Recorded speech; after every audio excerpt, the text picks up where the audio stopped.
berlangsung selama 23 tahun dengan gejala-gejala seperti sakit kepala, insomnia, dan letargi yang kemudian diikuti oleh perubahan kepribadian seperti suasana hati yang tidak stabil, perilaku kasar, kehilangan sensitivitas sosial, dan penurunan minat terhadap hal-hal yang sebelumnya menurutnya penting.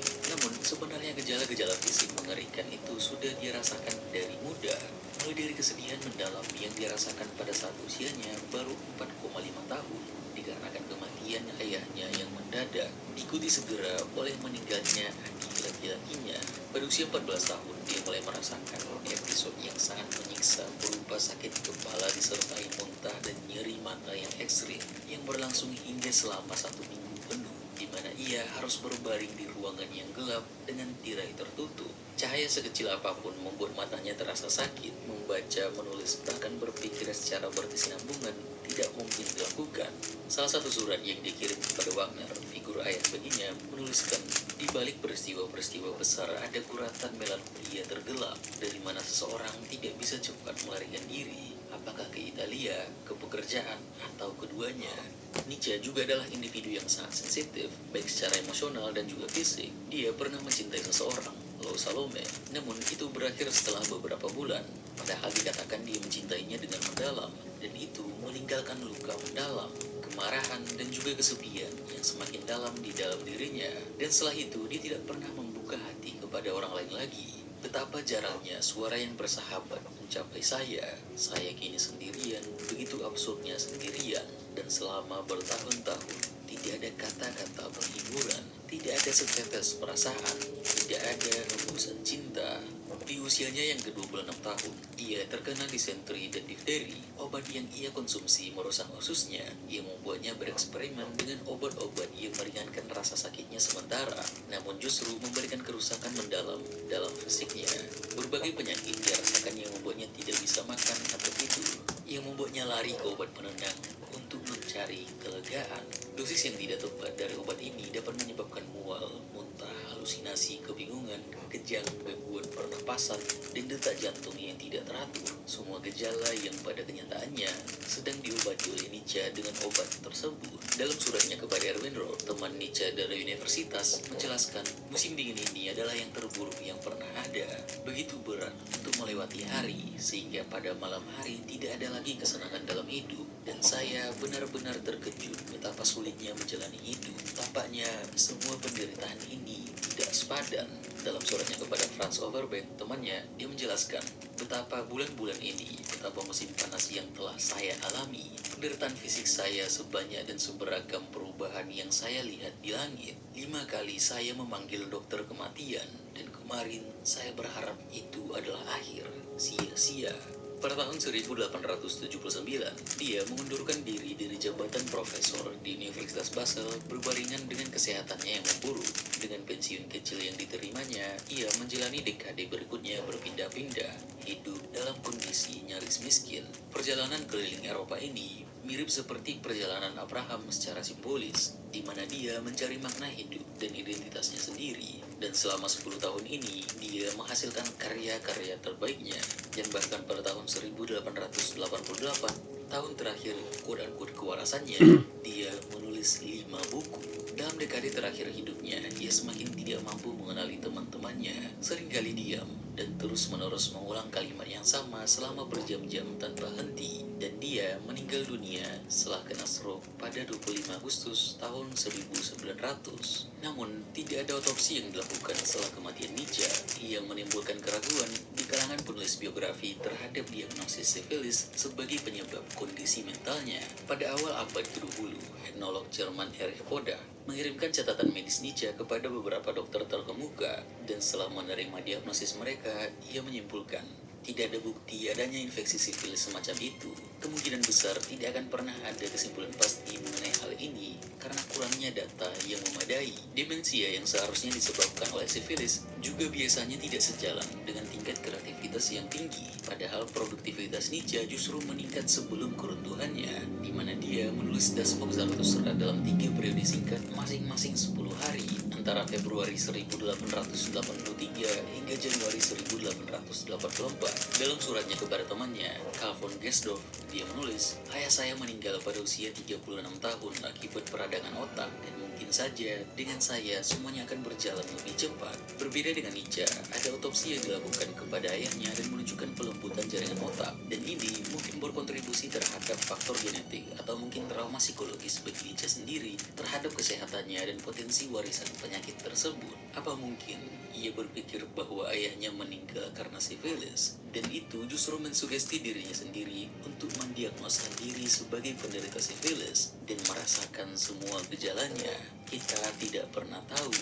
Dia juga menambahkan dalam suratnya, "Kadang-kadang firasat melintas di pikiranku bahwa aku sebenarnya menjalani kehidupan yang sangat berbahaya karena aku adalah salah satu mesin yang bisa meledak." Eva M. Cybulska, psikiater dan penulis, dalam penelitiannya secara mendalam dari pola dan isi kreativitas Nietzsche, catatannya sendiri, kesaksian orang-orang sezamannya tentang fluktuasi moodnya ini, dan juga dari foto-fotonya, Eva mengatakan bahwa dia mungkin saja menderita gangguan manik depresif atau gangguan bipolar yang mungkin diikuti oleh demensia multi-infak, yang membuka ruang kemungkinan bahwa kejadiannya tidak hanya biologis, tapi juga psikologis. Kalau kita menelaah filosofi Nietzsche, hampir semua yang dia tulis sangat erat kaitannya dengan suasana hati dan kondisi psikologisnya, mulai dari konsep-konsep seperti Übermensch atau manusia unggul, will to power atau kehendak untuk berkuasa, dan overcoming atau mengatasi, mencerminkan suasana hati yang meluap-luap, serta dorongan untuk terus melampaui batas-batas diri. Karl Jaspers, filsuf dan psikiater,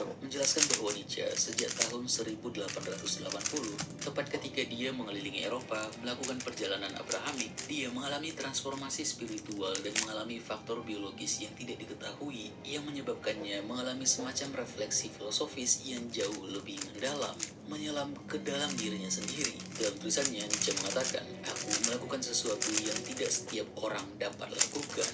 Aku turun ke dalam kedalaman. Aku menggali hingga ke dasar-dasarnya." Dari Peter Gas, teman dekat Nietzsche, ketika melihatnya di rumah sakit jiwa di Jena, dia mengatakan, dia tidak terlihat sangat sakit. "Saya yakin Nietzsche akan merasa sebersyukur seseorang yang melompat ke air untuk menenggelamkan dirinya sendiri, tetapi kemudian diselamatkan oleh penjaga pantai yang bodoh." Saya pernah melihat Nietzsche dalam keadaan di mana dia tampak mengerikan untuk dikatakan, seolah-olah dia hanya berpura-pura gila, seolah-olah dia senang akhirnya berakhir seperti ini. Nietzsche menderita rasa sakit yang luar biasa seumur hidupnya, dan mungkin seperti yang terjadi kepada orang-orang besar, rasa sakit inilah yang memaksanya untuk menyelam ke dalam pemikirannya yang sangat mendalam. Dia melakukan penurunan bukan sebagai pilihan, tapi sudah merupakan kewajiban. Hanya rasa sakit yang besar, rasa sakit yang lambat dan berlangsung lama, seperti api kayu basah yang membara perlahan, yang memaksa kita untuk menyelami kedalaman terdalam kita. Nietzsche menggambarkan perjalanan tersebut sebagai penjelajahan labirin keberadaan, ruang dunia yang luas, dan membawa galaksi-galaksi di dalamnya yang penuh dengan kekacauan dan labirin keberadaan. Namun, jika kita menganggapnya demikian, hal itu berarti kita mengasumsikan bahwa Nietzsche menciptakan kegilaannya sendiri, seolah-olah kegilaannya adalah sesuatu yang disengaja. Jika asumsi ini benar, maka akan muncul implikasi bahwa ada pemikiran tertentu yang cukup kuat untuk mendorong seseorang menjadi gila. Berarti belajar sendiri bisa saja membuat seseorang menjadi gila. Dan jika demikian, ide-ide tersebut tidak hanya menjadi ancaman bagi penciptanya, tapi juga seharusnya bagi mereka yang mengonsumsinya. Lalu, apakah ada perbedaan antara menciptakan ide dan merenungkan ide-ide tersebut? Apakah mungkin bahaya muncul dalam proses penciptaan ide tetapi tidak dalam refleksi terhadap ide-ide orang lain? Jika benar ada perbedaan semacam itu, berarti para pembaca Nietzsche mungkin saja seseorang yang melampaui pencapaian Nietzsche karena mereka memikirkan pemikiran yang sama seperti yang dipikirkannya, tetapi mampu menanggung beban yang tidak dapat ditanggung oleh Nietzsche. Dan juga jatuh ke dalam kegilaan secara sukarela terdengar tidak mungkin, karena Nietzsche sendiri menganggap bahwa kegilaan itu sendiri sendiri adalah sebuah dekadensi, penurunan nilai, sebuah kemunduran, di mana dia menggunakan kegilaan untuk menggambarkan secara metaforis nilai-nilai dan moralitas yang dianggap lemah atau merosot, dan dia juga menjauhkan dirinya dari klise romantis tentang quote-unquote jenius gila, dan dari gagasan bahwa untuk mencapai kebenaran adalah dengan mencari gagasan atau kebenaran yang tersembunyi. Nietzsche menyindirnya sebagai upaya untuk membuat diri sendiri menjadi sakit demi menjadi lebih bijaksana atau super manusiawi. Meskipun Nietzsche selalu menyadari bahaya dari gaya hidup intelektualnya yang intens, dan meskipun Zarathustra mengakui bahwa selalu ada alasan dalam kegilaan, Nietzsche tetap tidak pernah merasa nyaman dengan kemungkinan menyerahkan dirinya pada kegilaan. Pada suratnya kepada Overbeck, dia menuliskan, "Kadang-kadang aku curiga bahwa kau mungkin cenderung menganggap penulis Zarathustra ini gila. Bahayaku memang sangat besar, tetapi itu bukan jenis indie." Nietzsche dalam kurikulum vitae-nya atau CV-nya kepada George Brandes, dia menegaskan bahwa meski kesehatannya memburuk sejak 1876, pikirannya tetap jernih. "Aku tidak pernah mengalami gejala gangguan mental. Selama periode mengerikan ini, pikiranku bahkan mencapai kedewasaan." Kecintaan Nietzsche terhadap ketinggian, puncak, kesehatan, kekuatan, dan keberanian sudah tidak diragukan lagi. Dan dengan begitu, seharusnya penyakit fisik atau mental haruslah berada di bawah sebuah dekadensi, kelemahan manusia. Kegilaan dalam pandangan Nietzsche bukan alat untuk penciptaan, melainkan ancaman eksistensial yang membatasi kebebasan dan kehendak untuk berkuasa. Hubungan antara kehidupan pribadinya dan karya filosofisnya menunjukkan bahwa ia menganggap kejernihan sebagai syarat untuk transformasi diri, sedangkan kegilaan menandai penghentian hidup yang bermakna. Dalam kredo Yunani kuno, ada sebutan, pakai kiriman instan paling murah di Grab. Baru Grab Express instan hemat. pikiran yang sehat dalam tubuh yang sehat, di mana tubuh dan jiwa yang sehat dianggap sama pentingnya. Begitu juga pendidikan dan latihan, baik secara teoretis maupun fisik. Dan Nietzsche dalam tulisan-tulisannya terlihat sangat mengagumi kredo ini, dan ini sangat sesuai dengan kritik Nietzsche terhadap budaya kelemahan yang menurutnya dipromosikan oleh agama, dengan menjadikan kelemahan itu sebagai semacam kebajikan. Padahal menurut Nietzsche, penyakit justru harus menjadi kesempatan untuk tumbuh dan bertransformasi, bukan mencari perlindungan dalam janji keselamatan, tapi menerima dan merangkulnya menuju kekuatan, keberanian, dan kreativitas, seperti yang dia jelaskan dalam Das Buch Zarathustra, yang merupakan salah satu karyanya dalam keadaannya ini. Nietzsche percaya bahwa penyakit dapat menjadi stimulasi untuk mencapai eksistensi yang lebih tinggi, menggambarkan perjalanan ini seperti mendaki puncak gunung, tempat bagi individu kuat yang siap menghadapi kesendirian. Sebagaimana dia mengakhiri karirnya sebagai profesor filolog dan melakukan perjalanan sebagai keharusan yang dicintai, dia menyebutnya sebagai amor fati, cinta terhadap takdir, dan sebuah cara untuk memahami kehidupan sebagai pertarungan antara penciptaan atau eros dan juga kehancuran atau thanatos, penuh dengan kontradiksi, memandang kegilaan sebagai dekadensi tapi menyelaminya untuk mencapai apa yang dia sebut sendiri sebagai keagungan. Dan ini adalah inti dari jiwanya sendiri. Dia sangat kompleks, sulit didefinisikan, dan mustahil untuk diklasifikasikan. Dia sangat heterogen dalam lanskap intelektual, di mana dia adalah seorang ilmuwan, sosiolog, nabi, kritikus, imam, komponis, penyair, dan filsuf yang hidup berdampingan dalam isolasinya. Dan dia mengadopsi banyak topeng atau persona dalam tulisan-tulisannya, nabi, penyair, kritikus, atau bahkan orang gila itu sendiri. Dia menggunakan bahasa kegilaan untuk mencapai ide-idenya, menggunakan aforisme, fragmen-fragmen pendek, dan metafora yang kontras dengan gaya filsafat klasik yang lebih sistematis, logis, dan terstruktur. Dan di balik itu semua, terlihat mata panas dan lelah yang penuh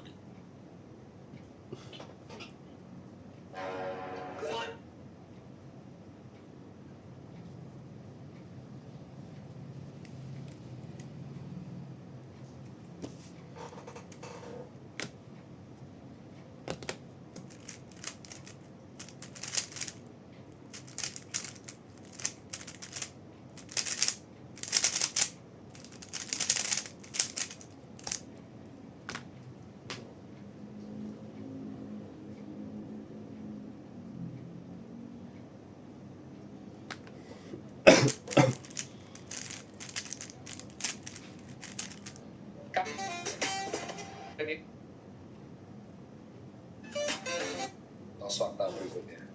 Pertanyaan pertama. Pertanyaan pertama, Telur mentah itu baik untuk meningkatkan stamina tubuh. Sebenarnya semua telur sih bagus. Karena protein telur itu ada protein omega 3, kolesterolnya juga bagus. Jadi manusia juga masih butuh kolesterol. Apakah telur mentah bagus? Sebenarnya dibilang bagus tuh bagus. Cuman dia kan ada bakterinya gitu loh. Jadi bagi orang yang sensitif ya tentu akan mengalami masalah pencernaannya akan berisiko lebih banyak daripada telur yang matang.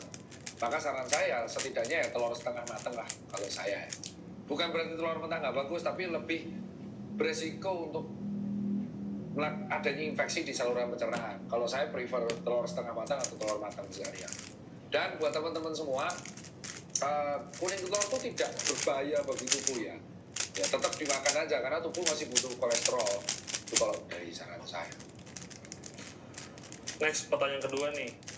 Konsumsi teh hijau itu bisa meminimalisir bau pada mulut. Sebenarnya teh hijau ini, kalau yang teh hijau yang asli ya, itu memang dari beberapa artikel medis, teman-teman bisa cari sendiri. Banyak artikel medisnya, jurnal ilmiahnya juga sudah banyak yang meneliti teh hijau. Dan satu lagi, black tea, teh hitam, itu ternyata bagus buat saluran pencernaan. Dan mulut kan salah satunya adalah saluran pencernaan bagian atas. Apa nggak membuat bagus? Dia itu salah satunya ada antioksidannya. Jadi membuat menetralisir dan meminimalisir terjadinya mikroorganisme yang ganas. Nah, bau mulut itu kan akibat sisa makanan dicampur dengan bakteri mengeluarkan gas jadinya bau. Dan akibat asam lambung yang sering naik ke dalam kerongkongan dan menyebabkan bau. Jadi memang betul teh hijau itu memang bagus. Tapi tehnya tidak minum sama nasi. Next, pertanyaan ketiga. Ini masih tentang teh nih Pak. Apa benar minum teh itu kurang bagus buat yang lagi bulking?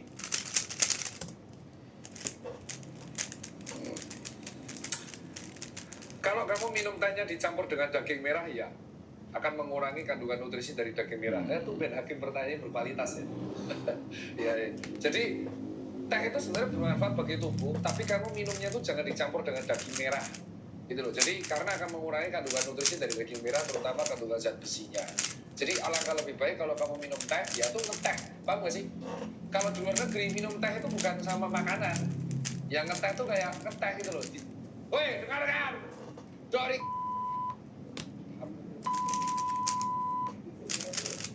jadi Dori ada kena somprot. Jadi Dori sudah tidak sering mengantuk ya, dah diet ya, takut stroke. Jadi teh itu boleh diminum tapi jangan dicampur-campur dengan makanan tuh loh. Jadi buat teman-teman yang hobi minum es teh, ngeteh habis makan, kurang-kurangin. Ngeteh ya ngeteh, kayak pagi ngeteh, siang ngeteh tuh gak apa-apa. Teh itu paling enak sama biskuit, roti, tempe, tahu. Makan, suko padang, es teh. Manis lagi. Es teh jumbo. Gulanya banyak banget loh. Itu sugar pop. Next.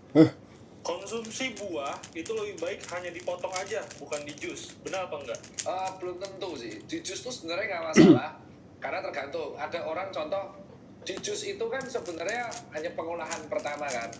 Kalau di jusnya sama seratnya, ya kita akan bisa mendapatkan kandungan fiber dan serat fiber tersebut dari buahnya, vitamin. Jadi yang disaring itu kan sebenarnya multivitamin. Nah, ketika seratnya disaring, terus kita cuma minum airnya, ya itu jadinya serat ditambah gula dari buah. Jadi sebenarnya mau makan langsung atau di jus, itu tergantung teman-teman prioritasnya gimana. Kalau sempat paling enak ya dimakan langsung. Ya, terus kedua di jus tapi ya langsung diminum, tidak ditambahkan dengan gula tambahan. Nah kalau disaring berarti teman-teman memang mau olahraga, contoh jus semangka. Kalau teman-teman ke jus semangka habis itu disaring karena teman-teman mau lari itu ya gak apa-apa.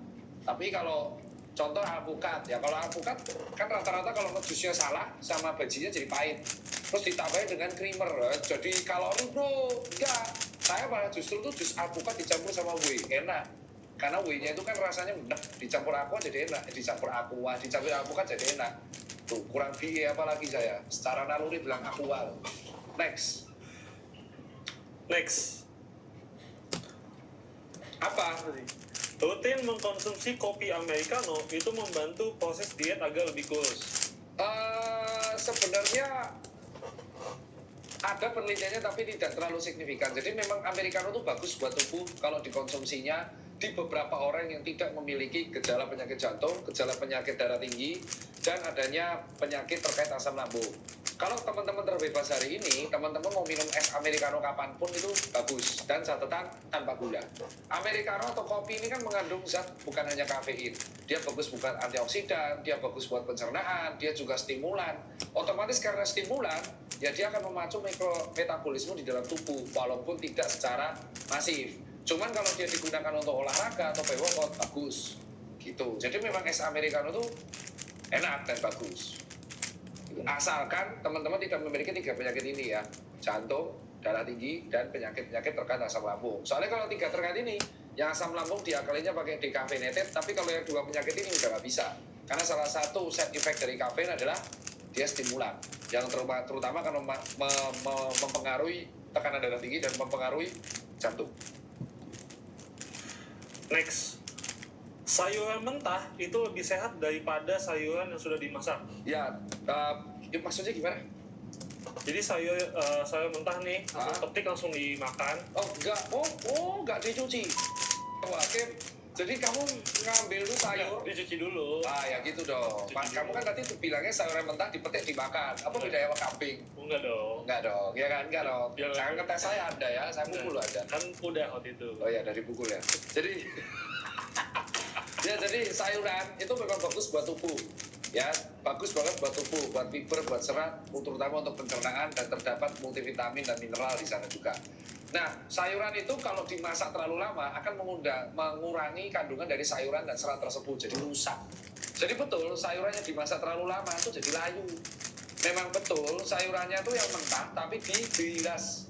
Jadi kalau di Indonesia namanya apa? Terancam sama urap. Urap itu yang matang, terancam yang mentah. Ya, kalau salad itu kan juga sama, tapi dibilas dicuci. Kenapa? Dibilas dan dicuci itu untuk membersihkan sayur dari mikroorganisme, virus atau zat-zat yang berbahaya. Terutama kan, apalagi kalau sayur tersebut pakai pestisida. Nah, untuk ngecek sayur tersebut sehat apa enggak adalah terlihat dari ulat. Kalau misalnya di brokoli ada ulatnya, berarti ulat aja seneng, berarti kandungan pestisidanya minimal. Dibilas saja nggak apa-apa, nggak usah panik. Gitu. Saya pernah soalnya makan di sebuah restoran ada ulatnya, terus saya ketawa aja, wah protein.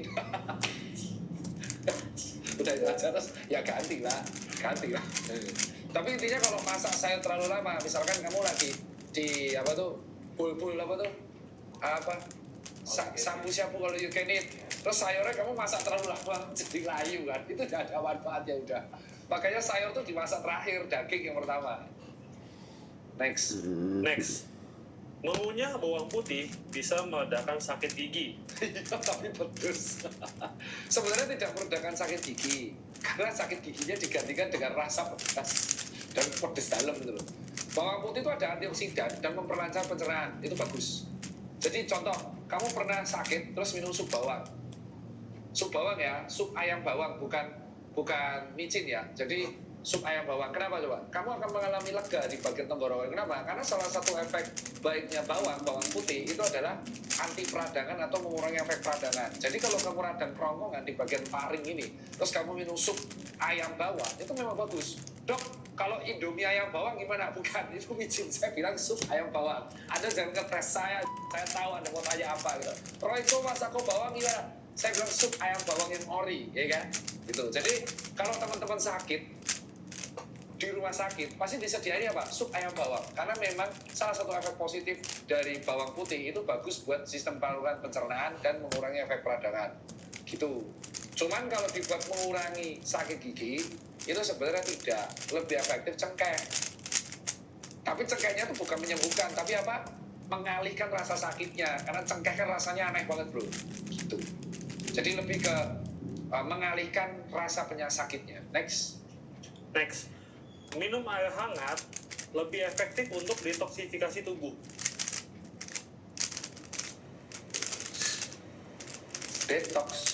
Detoksifikasi. Enggak, ini harus diluruskan ya. Air hangatnya itu cuma sampai cangkem bro.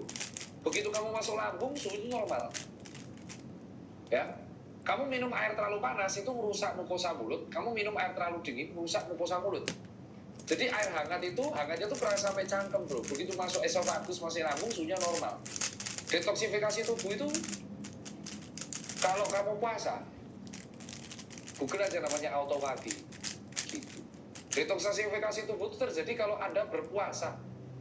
bukan minum apapun, tapi berpuasa. Jadi memberikan tubuh untuk kayak mereset tubuhnya, melakukan autofagi ketika nggak ada intake makanan atau cairan dalam tubuh. Makanya di dalam umat muslim kan ada puasa. Kalau Katolik kan pas mau pasca ada puasa. Memang puasa itu memang bagus untuk mereset atau kayak detox di tubuh. Atau enggak ya minum-minuman jus atau buah yang mengandung antioksidan banyak.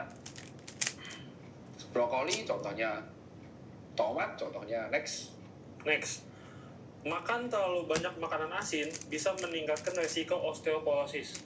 Jauh hubungannya, terlalu jauh hubungannya. Makanan terlalu banyak makanan asin itu kalau dilakukan terus-menerus tanpa diimbangi dengan air minum yang cukup, itu akan meningkatkan potensinya peningkatan tekanan darah. Tapi bukan berarti kamu makan gorengan yang asin sekali terus besok tensi naik, enggak. Kamu makan makanan yang terlalu asin lebih dari 2 gram per hari selama berturut-turut 10 tahun atau 15 tahun, baru nanti akan kelihatan impact-nya di tekanan darah dan jantung. Karena salah satu efeknya natrium itu adalah penyaring air, jadi dia akan menstimulasi tekanan darah. Tapi kalau minumnya secukupnya ya, atau makan asin secukupnya ya nggak masalah.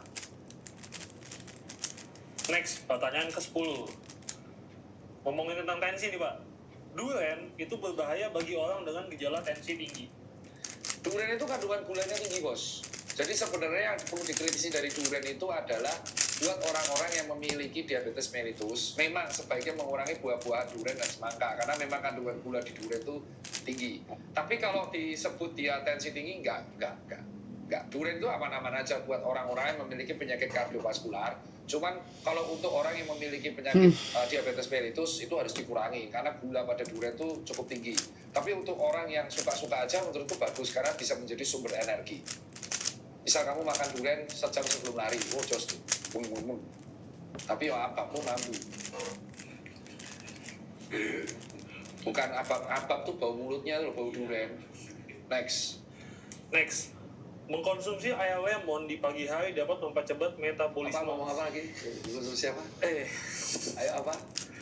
Mengkonsumsi air lemon di pagi hari dapat mempercepat metabolisme. Enggak juga sih. Enggak itu gini teman-teman, metabolisme tubuh itu terkait dengan satu hal namanya genetik. Ya itu dulu dipahami. Dan kedua terkait dengan kebiasaan kalian dalam waktu bertahun-tahun. Contoh kalian aktivitasnya sehari apa, makanannya masuk apa, itu namanya periodisasi ya. Jadi aktivitas masuk dan aktivitas keluar yang dilakukan selama bertahun-tahun itu namanya periodisasi, homeostasis dan akan mempengaruhi metabolisme kalian. Nah, dengan minum air lemon apakah akan meningkatkan metabolisme tubuh? Ini bukan sabun cuci makan. Yang kalau kalian kasih air lemon minyaknya hilang. Tidak seperti itu sistemnya, coy. Minum air lemon di pagi hari malah asam lambungmu munggah, naik. Apa yang dilakuin ketika bangun tidur? Berkumur, minum air putih biar mikroorganisme hilang, sikat gigi, mandi, sarapan kalau ada tim sarapan. Kalau enggak, minum es americano, berangkat kerja. Itu saja. Minum air lemon. Sekalian aja sabun cuci mama lemon, kau kasih cangkem, ide macam apa itu Hakim? Ada nanya Pak. Nih, pertanyaan ke-12. Sering makanan manis bisa merusak pankreas. Nah itu kan udah pernah diterangin, Anda nggak pernah dengerin. Nih, pankreas itu yang menghasilkan apa? Insulin. Nah itu udah tahu, pankreas menghasilkan apa? Nah kalau kamu makan makanan manis lebih 50 gram per hari terus-terusan sepanjang 10 tahun, pankreasmu bermasalah nggak? Ya kalau nggak radang, cancer kan? Terus kenapa ditanyain lagi? Hah? Terus, next. Terakhir. Roti gandum itu lebih sehat daripada roti putih. Apa roti putih? Oh, ya. Iya, Jadi gini. Gandum dan kawan-kawannya intinya itu kan starch. Dan yang membedakan mereka adalah kalori yang dihasilkan. Misal, 100 gram nasi dibandingkan dengan 100 gram gandum dibandingkan dengan 100 gram jagung. Itu kalorinya berbeda walaupun sama-sama 100 gram. Jadi artinya kalau teman-teman mau diet atau mau diet untuk mengurangi berat badan, misal Anda makan 200 gram nasi, kalorinya itu lebih besar daripada 200 gram gandum. Dan kalorinya kentang itu sama jagung juga lebih kecil daripada gandum. Jadi kalau sama-sama pengen 200 gram yang mengenyangkan dengan kalori dikit, maka teman-teman harus lebih sering mengganti nasi dengan kentang dan gandum, paham? Nah, that's it. Maksudnya kayak gitu. Jadi bukan lebih sehat, tapi dengan jumlah berat yang sama, kalori yang dihasilkan dari gandum itu lebih kecil daripada yang lain. Begitu ya, betul. Gitu. Tapi jangan digoreng bahwa gandum bisa kok enggak. Sama-sama 200 gram tapi kalorinya lebih dikit. Jadi cocok buat kalian yang cutting atau melakukan diet rendah kalori. Contoh, orang zaman dulu di Jogja makannya apa? Sego, tiwul, jagung, kentang, ubi. Itu kalori dari 200 gram ubi itu lebih rendah daripada 200 gram nasi. Yang membudidayakan menanam nasi di Indonesia adalah nggak tahu. Cari sejarah Cina, Jepang. Cina sebenarnya yang menanam padi, beras. Maka kita tuh yang ada intake sama Jepang dan Cina yang ikut perdagangannya makanya nasi semua. Kalau yang nggak ada urusan sama mereka makanya gandum sama kentang semua. Paham? Nggak ada roti goreng, adanya nasi goreng. Nasi goreng yang ngajarin siapa? Cino. Iya lagi. Iya, betul. Memang betul, makanya kan gue bilang yang serumpunnya dulu kaitannya sama Cina sama Jepang itu pasti makanya nasi semua. Kalau yang kaitannya sama Western makanya gandum sama kentang semua. Nah terus pertanyaannya, kenapa kok orang di Amerika lebih sering obes? Orang dia makannya kentang sama nasi. Kenapa? Kenapa? Bisa tanya. Bukan, kenapa? Oh, junk food. Betul sekali, tepat. Jadi yang membuat orang Amerika sering obes, karena apa? Kesibukan, sehingga mereka tuh malas masak, dan mereka makan apa? Junk food. Mereka tuh sering makan makanan dalam kemasan, siap saji, sosis, kornet, tawar, junk food, burger, cola, gitu terus tiap hari. Terus kenapa ke orang Jepang obesitasnya cuma 4%? Kenapa? Bukan. Makan tidak sampai kenyang. Bukan. Oh, jalan kaki. Tepat, itu pinter. Daniel udah mengalami peningkatan IQ ya. Jadi, kenapa orang Jepang makan nasi? Padahal kita tahu bahwa kalori di nasi lebih besar daripada kalori di kentang dan gandum. Tapi kenapa orang Jepang obesitasnya cuma 4%? Kenapa? Karena mereka aktivitasnya jalan kaki. Lebih dari 5.000 sampai 10.000 step per hari. Budidaya jalan kaki. Nah, kalau di Amerika, budidaya itu mobil, jalan tol gede-gede karena jalannya jauh-jauh. Di Jepang kebalikan, mereka tuh MRT semua, subway semua, bus semua. Nah akhirnya apa? Obesitasnya jadi kecil, that's it. Nah intinya adalah kalau Anda sudah tetap makan gandum yang beratnya sama Bu dengan kalori dikit, kalau Anda mager sama aja tetap makan. Oh iya, makanya kalau kamu pengen badan ideal, solusinya adalah mengatur yang masuk dan yang keluar. Itu aja kalau dari saya. Lebih kurang saya minta maaf, kembali di mitos fakta berikutnya. Daging.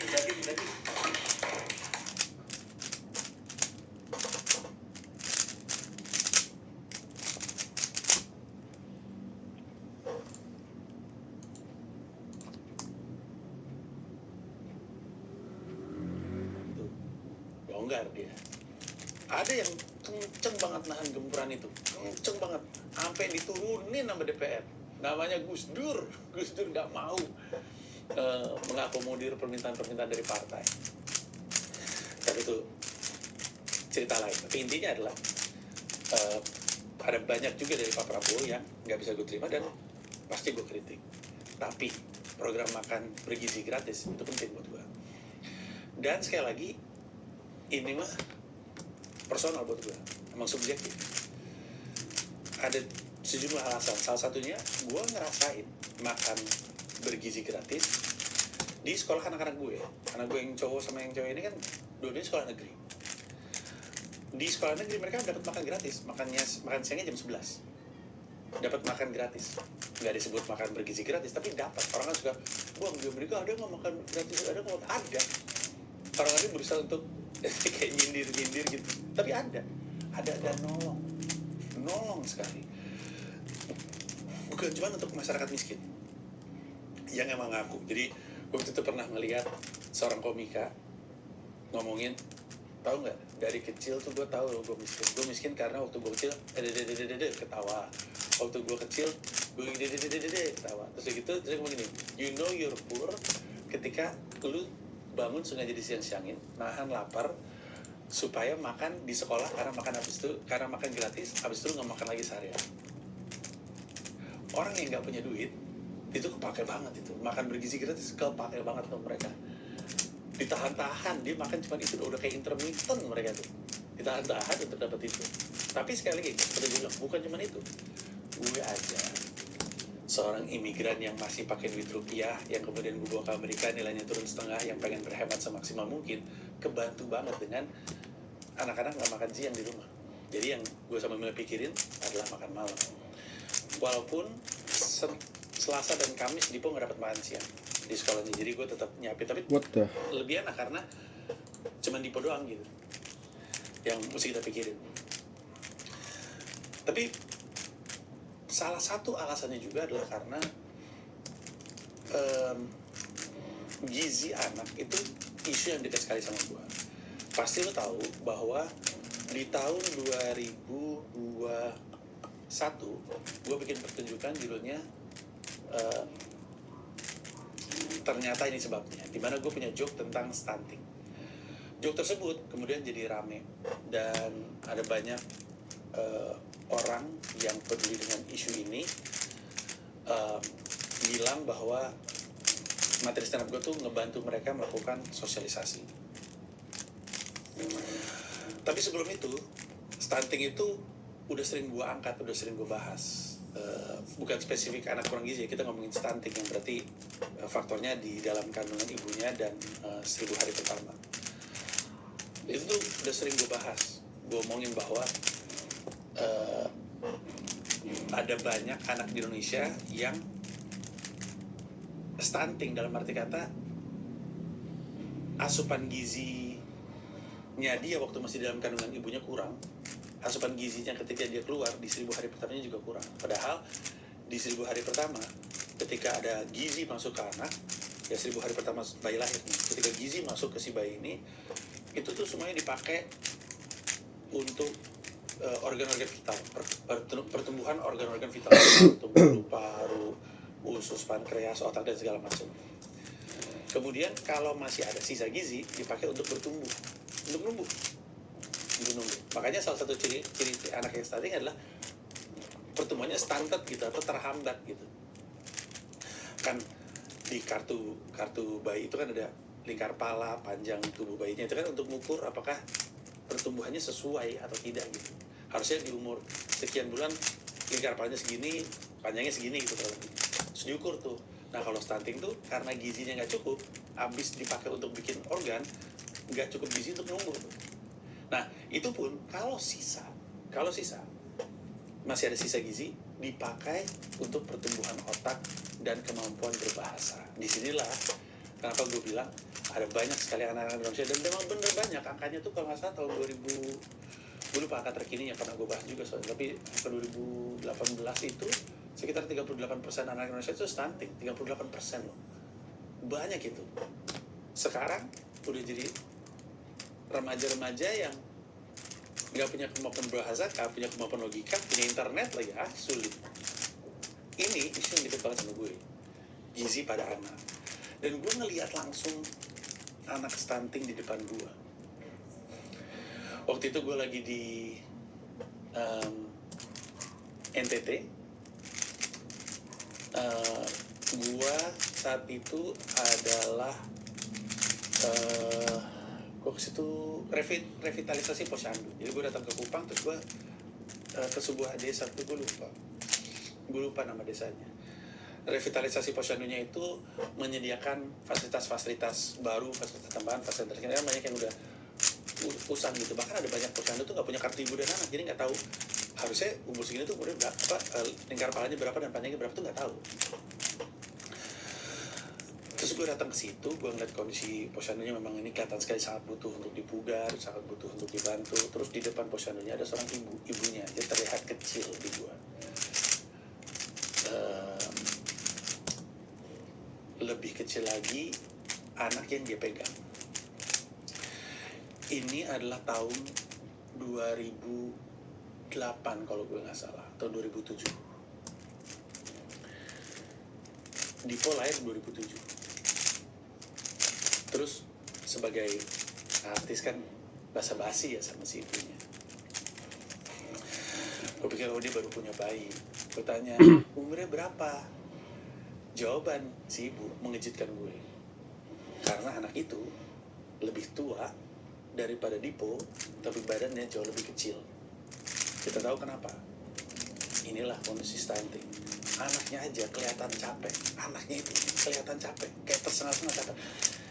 Itu sayu dan segala macam. Ibunya juga kelihatan khawatir sekali dengan anaknya. Lalu ibu itu menggumamkan sesuatu berulang-ulang. Dia lihat anaknya, dia bilang, Auneko, Auneko, Auneko. Kayak gue merinding. Auneko, Auneko. Terus gue tanya kan, sama ada kayak LO-nya gue orang setempat, warga setempat. Gue tanya, Auneko artinya apa? Terus dia bilang, aku sayang kamu. Nangis gue. Nangis. Momen itu mengingatkan gue bahwa sebagai orang tua kita pengen ngasih semuanya untuk anak-anak kita. Semua yang terbaik. Kesehatan yang terbaik, pendidikan yang terbaik, fasilitas yang terbaik, kita pengen ngasih semua yang terbaik. Tapi ketika itu nggak bisa kita beri, terakhir yang kita bisa beri adalah rasa sayang. Setidaknya itu yang kita bisa kasih. Aku sayang kamu. Aku sayang kamu. Auneko. Ngebekas banget tuh di diri gue sampai dengan hari ini. Makanya menurut gue, ketika pemerintah campur tangan untuk memastikan anak-anak punya makanan bergizi, sekali lagi nih, program makan bergizi gratis kan juga pada ibunya, yang kalau menurut tim sesnya, yang gue ajak ngobrol langsung